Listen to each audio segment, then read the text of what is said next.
Bonsoir à toutes et à tous, merci de votre fidélité à la télévision Pacifique. Bienvenue, mesdames, messieurs, dans cette nouvelle édition des formations à la une de l'actualité haïtienne. Le footballeur haïtien Rosemont Pierre, entraîneur de l'équipe caproise Real Hope, est décédé lundi matin à l'Arcaillé dans des circonstances encore douteuses. Alors qu'il revenait du Cap haïtien dans un autobus, il régnait dans la commune un mouvement de tension.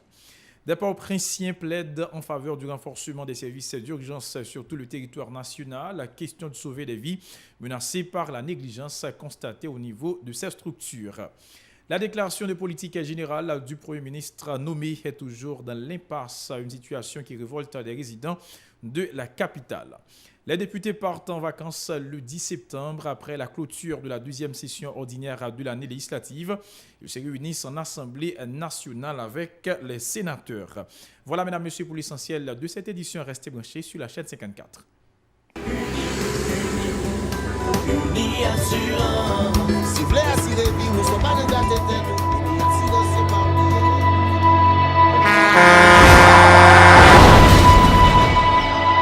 En général, moun pa reme pran assurance. Yo considéré que son l'argent rejeté. Et pourtant, l'argent assurance te doué dans budget ou à côté l'argent kay ak l'argent manger. Li là pour les deux ou traverser un mauvais pas. Gardez tout à côté ou. Ouais comment gros problème qu'on entre sur moun sans attendre. Mandez Dieu pardon, ça qu'arrive au tout. Une assurance dit ou précaution pas capon. Les mal arrivés, les faux amis flair saison a fait comme si on pas de jambe connaît ou.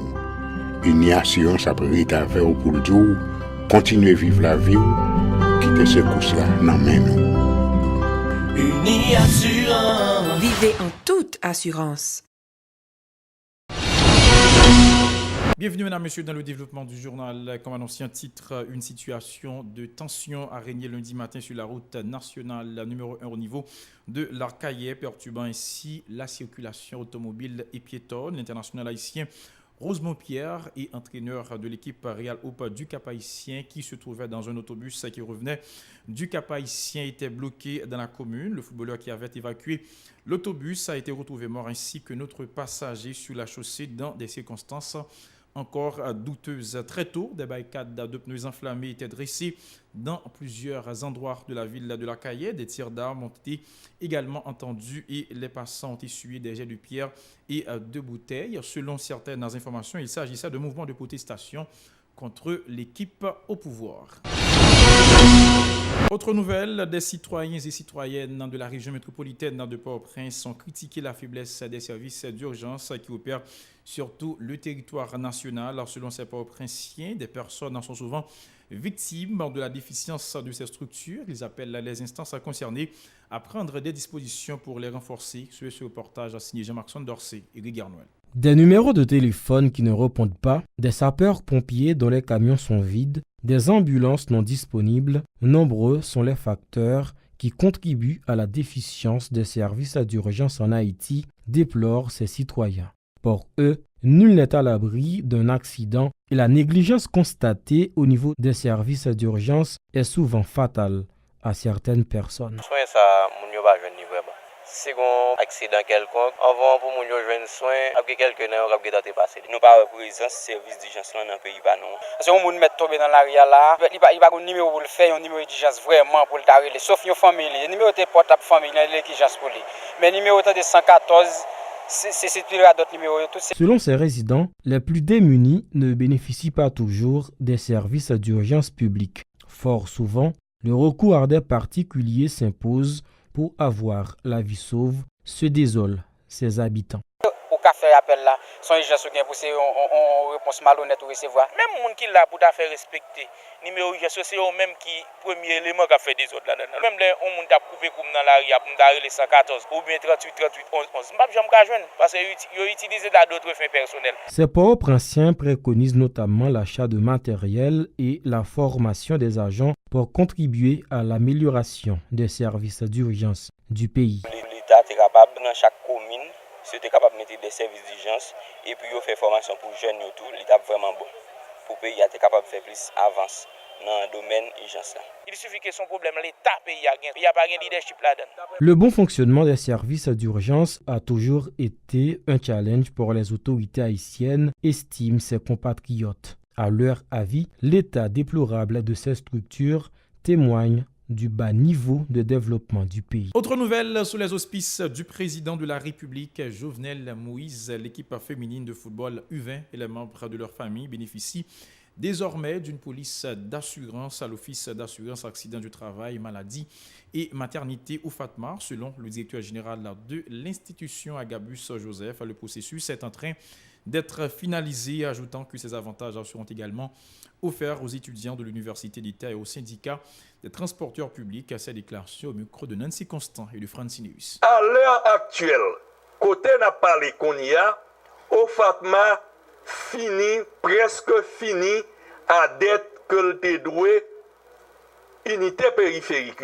Ça que nous relais centre hospitalier qui affilié à Ofatmaro. Et que selon une saine gestion que nous menons, et sur demande du président de la République qui te ban nous feuille de route ça, qui te dit l'État pas doué, l'État qu'a doué, mais l'État doit payer dette li, on l'État responsable pas doué à fonctionner dans dette tout le temps et que faut payer dette li. Et c'est dans ce sens que nous te prenons responsabilité nous selon une politique de saine gestion et de rationalisation des dépenses, nous arrivons presque fin payer tout l'hôpital, tout centre et médecin qui affilié à Ofatma. Nous gagnons environ 105 000 fonctionnaires publics actifs et retraités qui dans le régime assurance Ofatma. 105 000.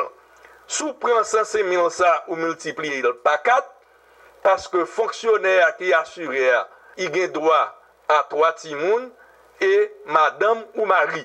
Donc l'on multiplie par 4, il y a environ 420 000 assurés. Et dans le secteur formel là et textile, nous avons 25 000 assurés. Nous avons demi-million assurés dans le système au Fatma. Le directeur général de l'E-Fatma a par ailleurs indiqué que ces appareils de dialyse sont disponibles dans les départements du Nord, de l'Ouest et du Sud. Selon lui, 3542 séances ont été organisées depuis leur installation en 2017, précisant que la somme de 6 000 gouttes est réclamée des patients qui n'ont pas une police d'assurance. Ces déclarations. 3 unités de dialyse, si nous sommes capables de bilan de lait inauguré à journée aujourd'hui, nous sommes capables de dire que bilan plus que positif. Parce que pas un jour, pas une heure, pas une seconde que yon centre de dialyse te suspend fonctionner. Nombre de séances que centre de dialyse fait au CAI dans le sud, c'est 345 séances de l'aile inaugurée 11 août à août 2018. Et nous avons en tout 25 patients.